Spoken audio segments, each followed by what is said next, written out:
Hello. We are recording today with little Miss Avery Frew. Come here, say hi. Hi. Say we're just waking up in the morning. Oh, it's Mommy. And it's Mommy and Avery time. Let's read. No! Let's read with, who do you have here? Oh, it's your little baby doll. Hi. Can you say hi? Wave. Hi. So we have The Little House. The Little House. This was one of Mommy's favorite books growing up.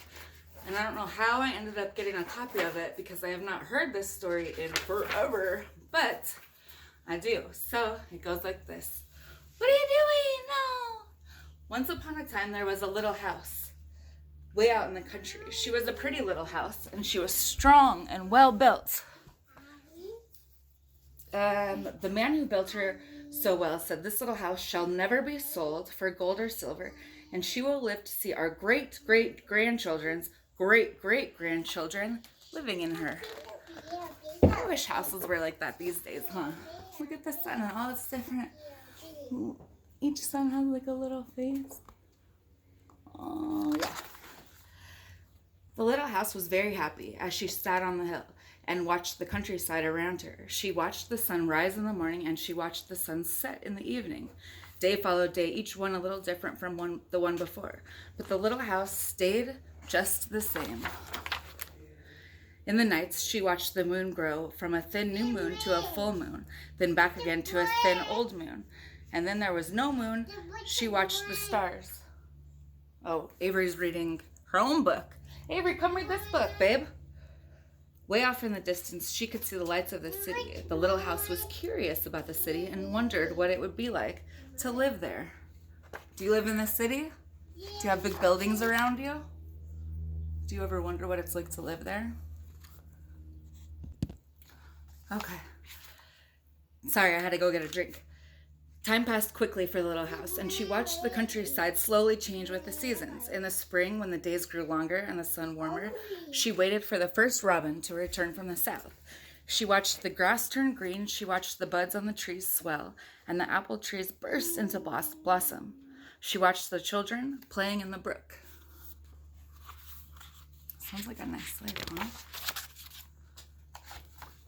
In the long summer days, she sat in the sun and watched the trees cover themselves with leaves, and the white daisies cover the hill. She watched the gardens grow, and she watched the apples turn red and ripen. She watched the children swimming in the pool. In the fall, when the days grew shorter and the nights colder, she watched the first frost turn the leaves to bright yellow and orange and red. She watched the harvest gathered and the apples picked. She watched the children going back to school. Are you in school? She would have watched you go there. In the winter, when the nights were long and the days short, and the countryside covered with snow, she watched the children coasting and skating. Year followed year. The apple trees grew old and new ones were planted. The children grew up and went away to the city. And now at night, the lights of the city seemed brighter and closer.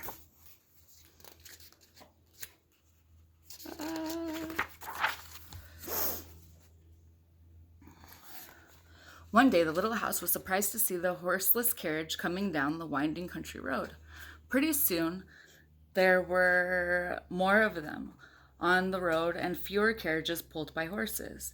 Pretty soon, along came some surveyors and surveyed a little line in front of the little house. Pretty soon, along came a steam shovel and dug a road through the hill covered with daisies.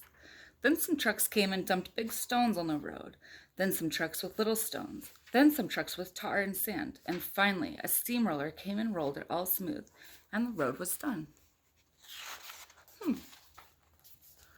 Now the little house watched the trucks and automobiles going by, back and forth to the city.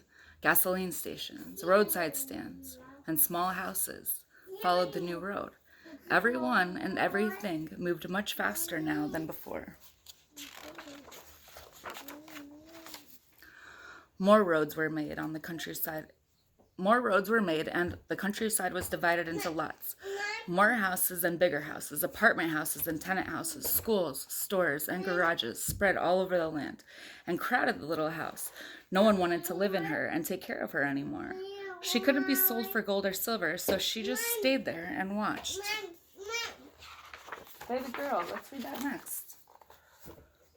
Now it was not so quiet and peaceful at night. Now the lights of the city were bright and very close, and the street lights shone all night.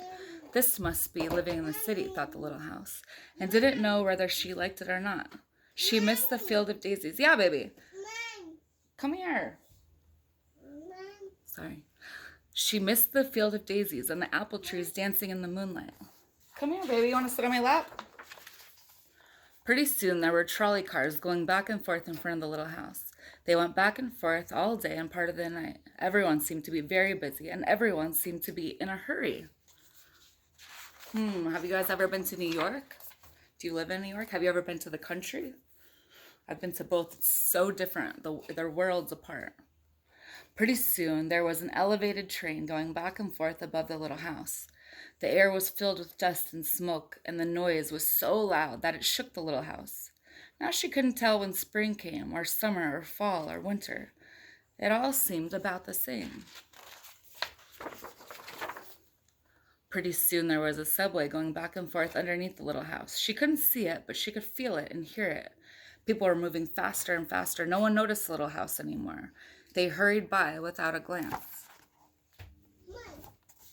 See the little house right here? That's wild, huh? The house has seen it all. Pretty soon they tore down the apartment houses and tenant houses around the little house and started digging big cellars, one on each side. The steam shovels dug down 3 stories on one side and 4 stories on the other side.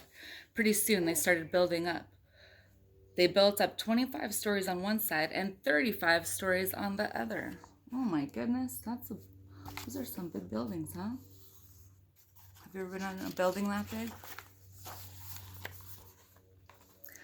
Now the little house only saw the sun at noon and didn't see the moon or stars at night at all because the lights of the city were too bright. She didn't like living in the city. At night she used to dream of the country and the field of daisies and the apple trees dancing in the moonlight. The little house was very sad and lonely. Her paint was cracked and dirty, her windows were broken, and her shutters hung crookedly. She looked shabby, though she was just as good a house as ever underneath. There she is. Aww. Then, one fine morning in spring, along came the great-great-granddaughter of the man who built the little house so well.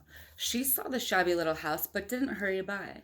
There was something about the little house that made her stop and look again. She said to her husband, "That little house looks just like the little house my grandmother lived in when she was a little girl. Only that little house was way out in the country on a hill covered with daisies and apple trees growing around." Do you think she'll find out that it's the same house? Let's keep reading to find out. They found out it was the very same house. Oh my God. So they went to the movers to see if the little house could be moved. The movers looked the little house all over and said, "Sure, this house is as good as ever. She's built so well we could move her anywhere." So they jacked up the little house and put her on wheels. Traffic was held up for hours as they slowly moved her out of the city. Oh my goodness, have you ever seen a house being moved? Usually people move from one house to another house, but here they're moving the actual house. That's crazy, huh? They don't build houses like that anymore, but they should, huh? Maybe you could be a builder when you grow up and build them. At first, the little house was frightened, but after she got used to it, she rather liked it. They rolled along the big road, and they rolled along the little roads, until they were way out in the country, when the little house saw the green grass and heard the birds singing. Yeah, baby. Yeah, let's read this after this one. We're in the middle of this book. Ooh.